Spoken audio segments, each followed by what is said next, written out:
guys, it's me, Mommy Cheri. And for today's event, pupunta tayo ng Dasmariñas, Cavite para i-set up ang isang Genshin Impact backdrop. Come on, join us as we set up this balloon garland backdrop for a friend.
umuwi kami sa bahay.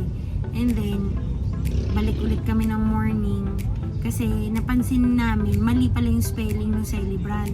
Tapos, may isa pang celebrant tayo na ilalagay. So, yun, kinabukasan, inano na lang namin, binalikan na lang ulit namin at inayos namin. So, sana nag-enjoy kayo at may natutunan kayo dun sa vlog natin na pag-decorate. And sana mag-subscribe kayo sa aming YouTube channel dahil parang gusto na naming sundan tong mga video na to about events. So, thank you for watching. Subscribe na.